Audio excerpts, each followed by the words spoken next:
สบายดีผู้สาวสบายดีไปสิเลอไปตักน้ตามติดวิถีชีวิตสาวหอมคนสวยยามแรงๆเคยสนบอคือแบบนี้เราทุกคนเลยโอ้มาน้ำเต่าเจ้าลายเลยเนาะขอได้หน่วยหนึ่ง เห็นบ่พี่น้องสุดยอดอันนี้ก็ลายบ่มาน้ำเต่าเพิ่นจับไปเลยโอ้ยพี่น้องเอ้ยนี่แหละพี่น้องเอ้ยดำรงชีวิตบ้านนอกบ้านหน้าบ้านเฮาอ้าวโอ้งามลายเด้อทุกคนทางหมู่บ้านยามแรงๆนี่ละหลายคนเลยทุกคนเลยเขาเจ้าไปตักน้ำไปเอาน้ำกินก็คือจุดนี้พี่น้องมีจุดเดียวในหมู่บ้านทุกคนหมู่บ้านที่บ่มีน้ำกินทุกคนเลยแล้วก็น้ำอาบเป็นห้วยน้อยๆนะทุกคนเลยเห็นบ่ช่วงนี้ก็มีหน้าพ่นน้ำก็สีออกลายคันช่วงหน้าแรง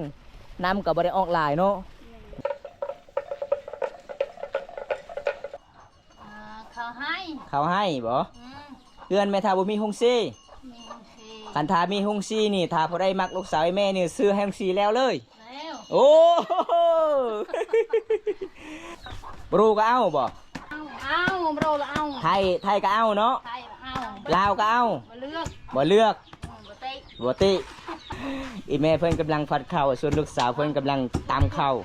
คักเนาะเสียงตึกเบิ่งปอทุกคนเลยจำพ่อแม่จะว่าอยากได้ช่างอาชีฮงซีเข้ามุดว่ามีผู้บ่าวคนนึงซื้อให้ฮงซีนี่เจ้ามักเลยบ่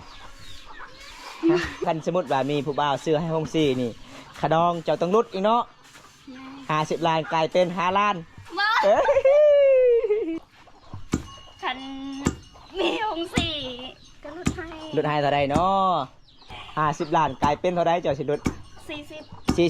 อีแม่เพิ่นพร้อมอยู่แล้วได้แต่ฮงซีกับพ่อเพิ่นว่าพร้อมใจแล้วลูกสาวเพิ่นมักทั้งได้ก็หายเบิดพี่น้องเอ้ยตอนนี้อยากได้ฮงซีสวยเวียกสวยงานหลังจากมาแต่ให้แต่สวนกะตามแบบนี้มันก็บ่ทันเวียกงานทุกคนเด้แต่ยอมรับว่าสาวลาวเขตนี้กะสวยเวียกไอ้พ่อไอ้แม่สุดยอดหลายทุกคนบ่ทีมบ่ปะไอ้พ่อไอ้แม่ทุกคนเลยนี่เห็นบ่สาวหอมไอ้แม่จะว่ากระดองละ1ก็พอเด้นี่ตามตลอดเลยเนาะ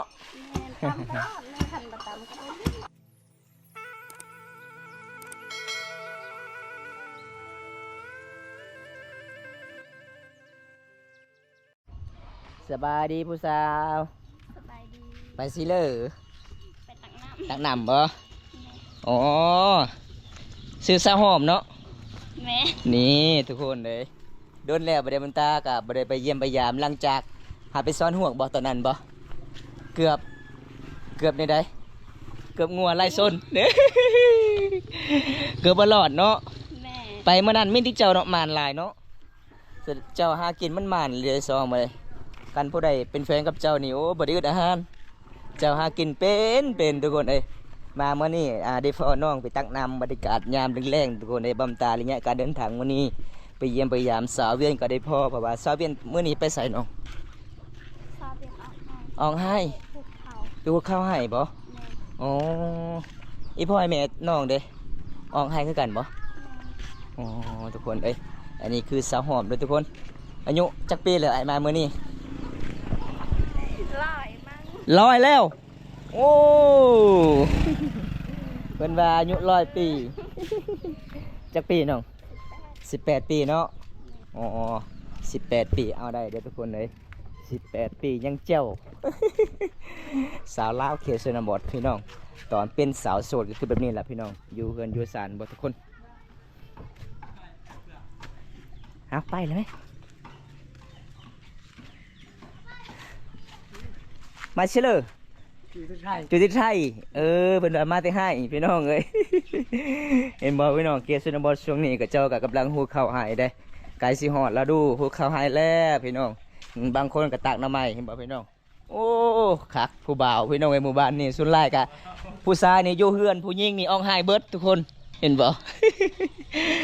เอาพี่น้องตามติดวิถีชีวิตสาวหอมคนสวยทุกคนเลยอันนี้เพื่อนไผ่นี่นะเพื่อนสาวหันบ่สาวหันเอาพวกแล้วเดี๋ยวนี้นะโอ้หลังจากไปไม่ห่าง5 มื้อแล้วเอาพวกอีกเนาะโอ้คนงามเอาพวกไว้ทุกคนส่วนเจ้าเด้เมื่อใดจะเอาพวกเจ้านะบ่มีใครมาก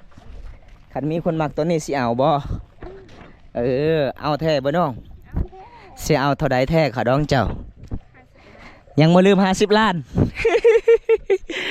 คิดว่าไอายมาเมื่อนี้ขาดอง20 ล้านก็เอาบ่เอาบ่เอาเนาะคันเอา20 ล้านกับบ่มีเงินบ่มีค่ามีพ่อยแม่ซื้อข้าวกินเนาะบ้านเฮาอึดข้าวทุกคนเลยเอาตอนนี้ก็ใกล้สิฮอดน้ำแล้วทุกคนตามติดวิถีชีวิตสาวหอมคนสวยโอ้บรรยากาศสุดยอดเนาะยามแรงๆเนาะสาวหอมบางคนก็ไปเลี้ยงขวายทุกคนเลยเห็นบ่พี่น้องสุดยอดหลายเลยทุกคนอันนี้ก็เป็นจุดที่บ่อนน้องๆไปตักน้ำยามแรงโดนแหลบบอมตากับบ่ได้อัปเดตวิถีชีวิตสาวลาวเมื่อวานนี้ทุกคนก็จะดำรงชีวิตอาบน้ำอาบได้หรือว่าตักน้ำเห็นบ่สาวลาวบางคนก็มากับเจ้าก็กำลังซักเสื้อผ้าแล้วก็อาบน้ำไปเลยทุกคนเอา ฮะจะย่านหยังย่านนี่มีหยังเจอนี่ภาษาบ้านเจ้าเอิ้นมาได้ตะเรียภาษาลาวเด้โอ้ระวังเดิมมันจ่อโอ้ยพี่น้องเอ้ยใหญ่ปานนี้แล้วก็ยังย่านพี่น้องเอ้ยแม่งควายผู้ใดเนาะบ่ฮู้บ่ควายทางหมู่บ้านเนาะป้าทุกคนยามแรงเบิ่งสาวหมู่บ้านทุกคนเขาเจ้าก็ไปตักน้ำดำลงชีวิตบ้านนอกบ้านนาเดี๋ยวนี้ล่ะพี่น้องไปตักน้ำสร้างเด้เป็นน้ำบ่อเล็กๆน้อยๆแต่เขาเจ้าก็ดำลงชีวิตไปเดิมๆเลยทุกคนหมู่บ้านนี้พี่น้องนี่เอ้ยเพิ่นกลับแล้วเพิ่นก็ตักแล้วเพิ่นก็กลับนี่เห็นบ่พี่น้องยามแรงๆเทศบาลเป็นแบบนี้ล่ะทุกคนเลยโอ้ยพี่น้องเอ้ยวิถีชีวิตไปเดิมๆโอ้มันน้ำเต่าเจ้าลายเลยเนาะขอได้หน่วยหนึ่ง เห็นบ่พี่น้องสุดยอดอันนี้ก็ลายว่ามันน้ำเต่าเพิ่นจับไปเลยโอ้ยพี่น้องเอ้ยเวลาไปอาบน้ำก็คือถือมันน้ำเต่าไปน้ำได้เห็นบ่พี่น้องมือเหือมือสานพี่น้องเทศบาลชุมเผามังกรบ้านเฮาเป็นนี่แหละทุกคนนี่สาวน้อยกำลังตักน้ำ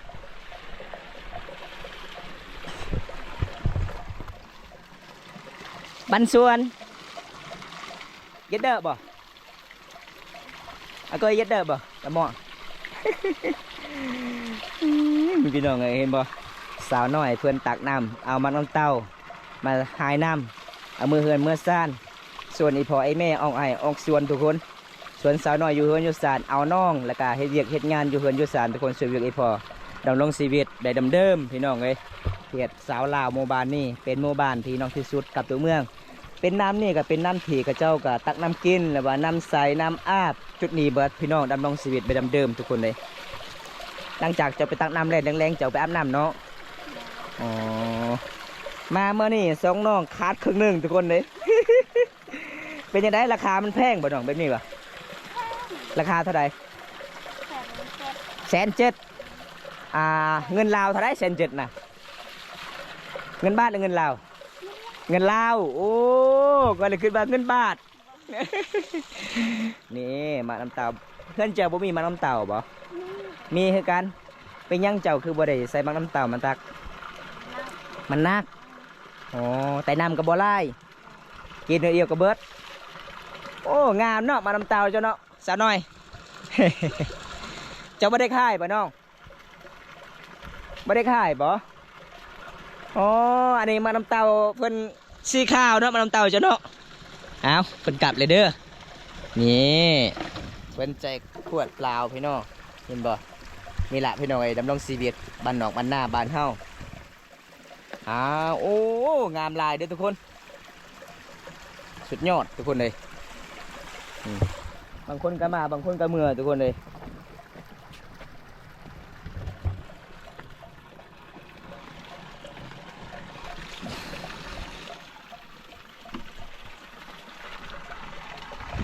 โอ้ฝ่ายละคิดว่าเขาเจ้าอ่องใส่เสื้อผ้าสุดท้ายกวดพี่น้องกวดเปล่าเด้เขาเจ้ากระสิตักน้ำเห็นบ่ทางหมู่บ้านยามแรงๆนี่หลายคนเลยทุกคนเลยเขาเจ้าไปตักน้ำไปเอาน้ำกินก็คือจุดนี้พี่น้องมีจุดเดียวในหมู่บ้านทุกคนอันนี้ก็จะเป็นบ่อหนึ่งนะทุกคนเห็นบ่เป็นบ่อหนึ่งมันไหลมาแต่บ่อจุดนั้นพี่น้องเลยอยู่ทางเทิงจะเป็นบ่อหนึ่งเห็นบ่นี่เป็นห้วยมันเลยทุกคนตะกี้ก็จะเป็นทงนาเลยที่นี่เลยเป็นเดินบ้านหรือว่าเดินย่นสบายตะกี้พี่น้องเลย เดี๋ยวนี้ก็จะเป็นห้วยน้อยๆเลยเพราะว่ามันเป็นน้ำสางมันออกแต่พุ่นพี่น้องอันนี้จะเป็นบ่อหนึ่งทุกคนมี2บ่อหมู่บ้านนี้สำหรับเขาเจ้าก็มักตักน้ำกินก็คือไม่จุดนี้พี่น้องหลายๆเลยทางสามหมู่บ้านเขาเจ้าน่ะตักพี่น้องเลย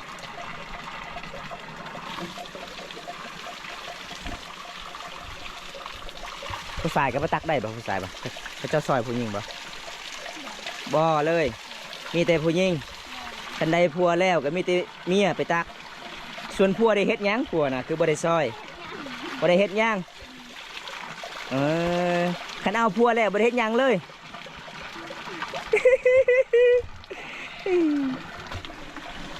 มีแต่พัวเฮ็ดให้เนาะพัวเนาะ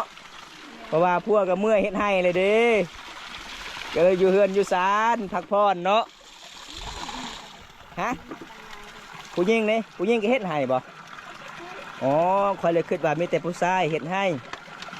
โอ้สาวน้อยก็มานะสาวน้อยปลาคนน้อยๆแต่ตุกใหญ่ใหญ่เลย ใหญ่เลยทุกคนเลยส่วนลายก็เจ้าเก็บมาก็คือตุกน้ำมันเครื่องใส่รถพี่น้องแล้วก็หลังจากก็เจ้าใส่เบิดแล้วก็เจ้าก็ต้องล้างให้สะอาดแล้วก็ใส่น้ำกินอีกทุกคนตอนนี้บางคนบ่เข้าใจว่าเป็นยังมาเขตหมู่บ้านนั่นมีแต่ตุกน้ำมันเครื่องกินได้บ่แม่นทุกคนเลยมันเป็นน้ำที่ก็เจ้าตักใส่พี่น้อง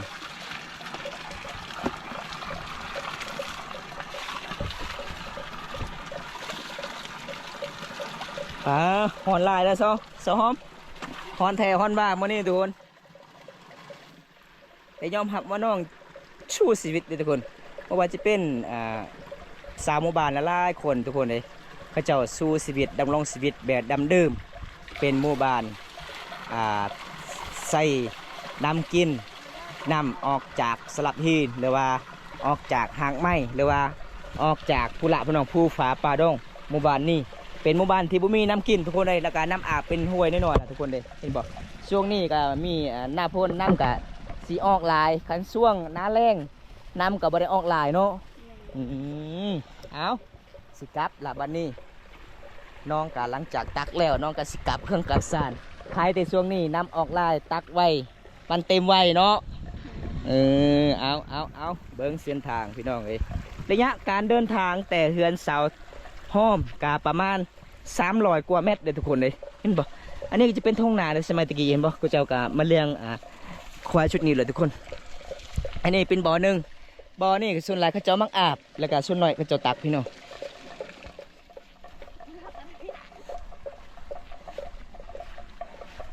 โอ้พี่น้องเลยคำผู้ใดบ่เคยดำรงชีวิตแบบนี้บ่ไหวแน่นอนพี่น้องหมู่บ้านนี้ครับบ่มีน้ำกินทุกคนต้องสู้แบบนี้ทุกคนเลยคำบ่ได้ตักบ่มีน้ำกิน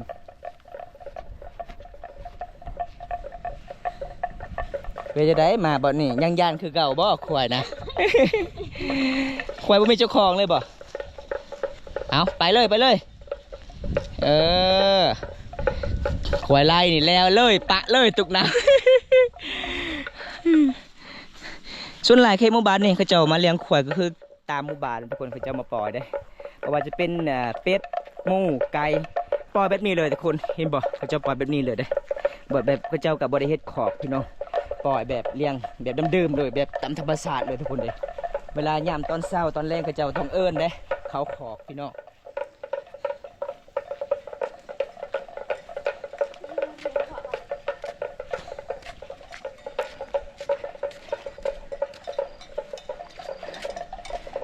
แต่เป็นทรงตาเนาะเอาโอ้ยพี่น้องเว้ย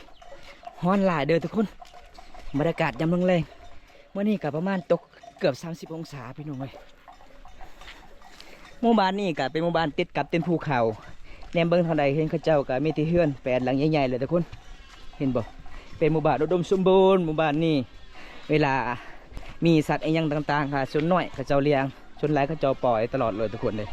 แบบเดิมๆเลยพี่น้องอุดมสมบูรณ์ธรรมศาสตร์หมู่เขตนี้พี่น้อง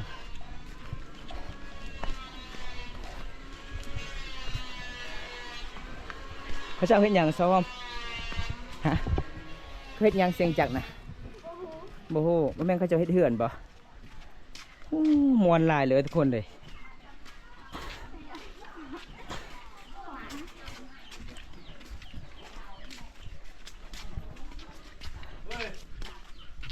đâu rồi cái đúc là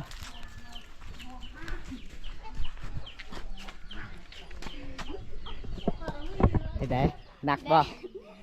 nặc của ao khảo bò hắc bật nàyเป็นยังไงขันขาวบหักอยู่ซื่อๆโอ้ขันขาวบหักแล้วคอยนี่อดบ่ได้เด้ ขาวบหักแล้วอยู่ซื่อๆเนาะอยู่ได้เด้อทุกคนเลยสาวหอมหวาพี่น้องเอาเพราะว่าก้อน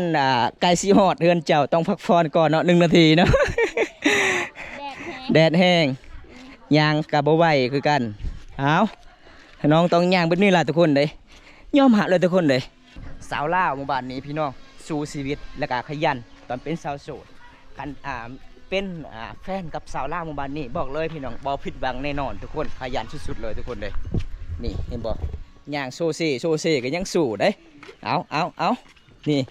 โอ้ยพี่น้องเอ้ยระยะการเดินทางกะเกือบ200 เมตรพี่น้อง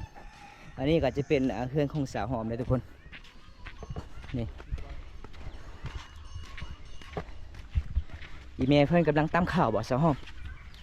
โอ้อีเมย์ตำข้าวเพื่อนจะว่ามีห้องสีบ่โอ้มีห้องสีทุกคนเลยเอาโอ้คักเนาะยังแอวอ่อนอยู่เนาะไม่เท่า ช่องไม่เท่าห้องซีเด้อจะได้ห้องสีเพิ่นว่าจะได้ห้องสีถ้าบ่ได้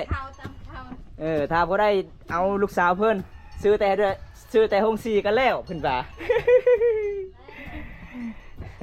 เอานี่หอดเทือนหอดสารละพี่น้องเอ้ยโอ้เมื่อยหลายแล้วเนาะอันนี้กับประมาณ20 กว่าโลเลยทุกคนเลยบุญมีหลักวิถีชีวิตสาวลาวเคสนบทพี่น้องดำรงชีวิตไปเดิมส่วนนี้แม่เพิ่นตำข้าวส่วนลูกสาวตักน้ำสวยเบียกอีฝออีแม่คันตำข้าวน้ำกันกับบ่มีน้ำกินเนาะก็เลยแบ่งกันเห็ดแบ่งกันไปทุกคนอันนี้จะเป็นเฮือนน้องบอลเฮ็ดกินพี่น้องเลย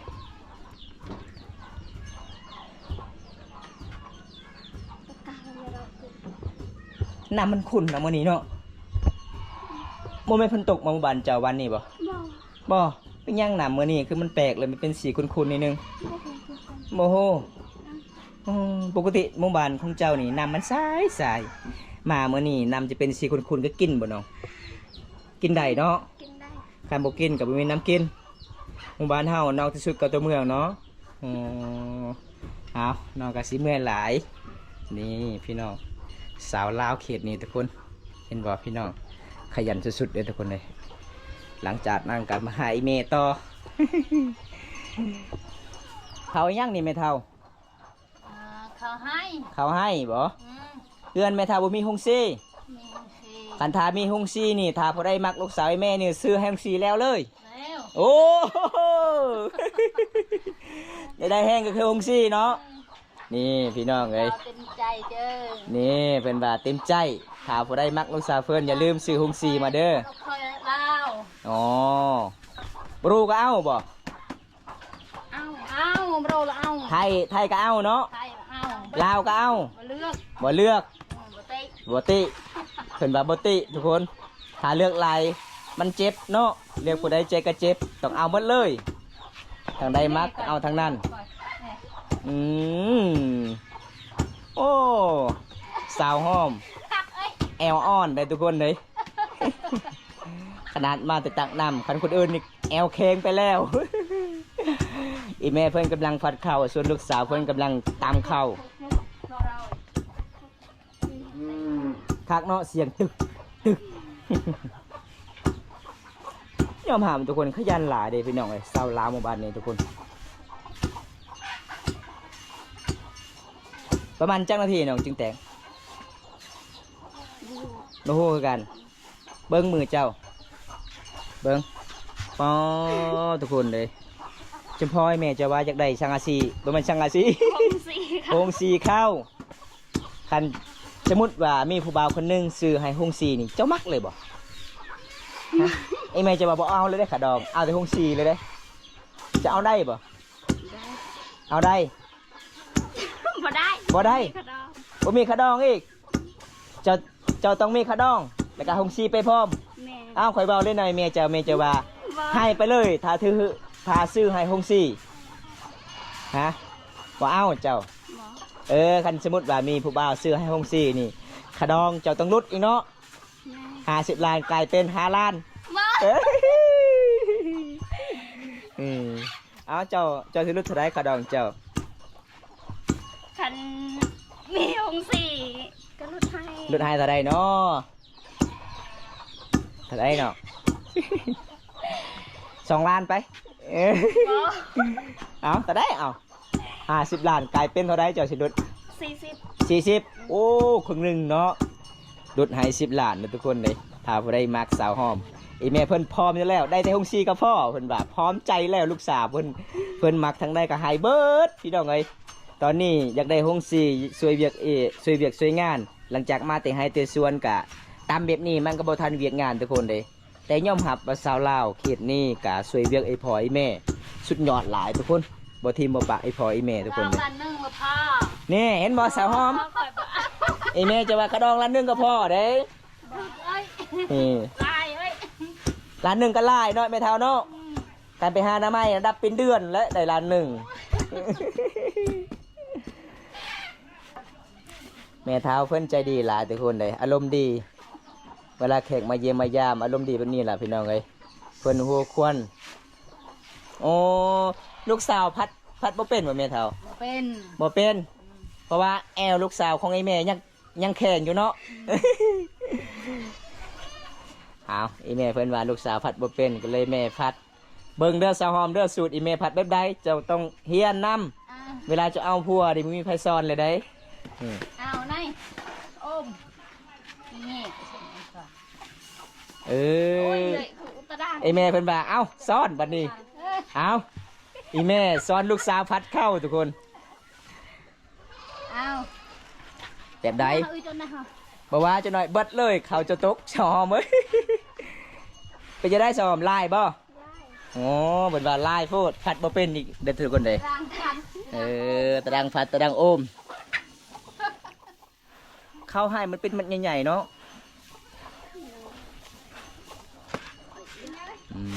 เอาเป็นยังไงบัดนี้อีเมเพิ่นว่าเจ้าเฮียนได้ลูกสาวเด้อเวลาจะเอาพัวนี่บ่มีไผสอนเจ้าได้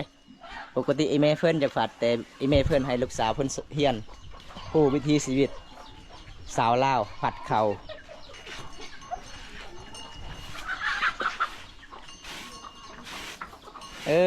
จกเอ็ด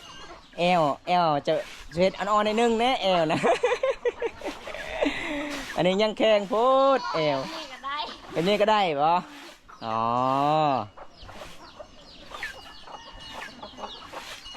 สุดยอด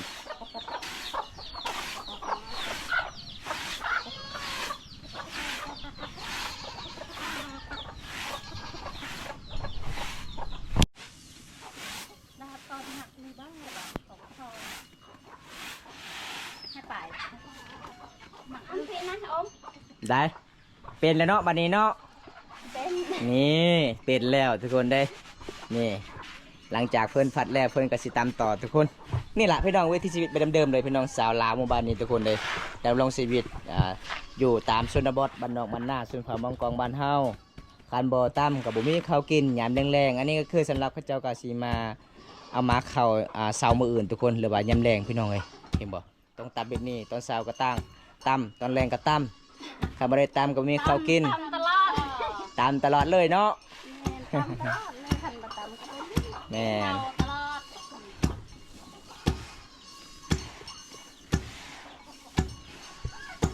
บ่สาวหอมบางมือนี่ที่น้องมาแต่ให้แต่ส่วนนี่ครับบ่ท่าน